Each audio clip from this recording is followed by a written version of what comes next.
அரபு நாட்டுல முல்லா நசுருதீன் முரசறைறாரு. உழைக்காம சம்பாதிக்கிறது எப்படின்னு நான் உங்களுக்கு சொல்லி தரப்போறேன், எல்லாரும் வாங்கன்றாரு.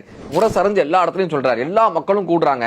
உழைக்காம பெரிய பணக்காரன் ஆகலான்னு சொன்னீங்களே, எப்படி ஆகுறதுன்னு எல்லாரும் கேட்கறாங்க. முல்லா சிரிச்சுக்கிட்டே சொன்னாராம், இந்த ஊர்ல எத்தனை சோம்பேறிகள் இருக்காங்க, எத்தனை முட்டாள்கள் இருக்காங்கன்னு பார்க்கணுன்றதுக்காகத்தான் நான் அப்படி ஒரு அறிவிப்பை வெளியிட்டேன். உழைக்காம நம்ம வாழ்க்கையில் இன்பத்தை அனுபவிக்கவே முடியாது. ஒரு அப்பா பெரிய வியாபாரி தன்னுடைய வியாபாரத்தை பையன்கிட்ட ஒப்படைக்கணும்னா நீ உழைக்கணும் பண்றாரு.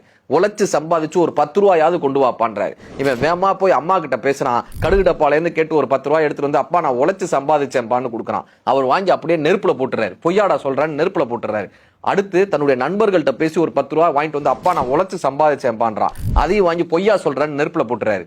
3வது தடவை வேற வழியே இல்லாம கூலி வேலை செஞ்சு கஷ்டப்பட்டு நாள்தோறும் உழைச்சு ஒரு 10 ரூபாயை கொண்டு வந்து கொடுத்தான். அப்பா உண்மையிலேயே நான் உழைச்சு சம்பாதிச்சதுப்பான். அவர் தூக்கி அதை நெருப்புல போட்டார்ல, நெருப்புல கையை விட்டு போய் அந்த காசை எடுத்தாங்க. அப்பா நான் உழைச்சதுப்பான்னா அவங்க அப்பா போய் கட்டி பிடிச்சுக்கிட்டாரு. இப்பொழுதுதான் உனக்கு உழைப்பின் மேன்மை புரிந்திருக்கிறது.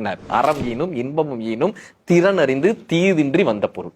சம்பாதிக்கக்கூடிய பணம் நமது திறமையின் மூலமாக தீதில்லாமல் வரக்கூடிய பணம் தான் நமக்கு அறத்தையும் இன்பத்தையும் தரும்.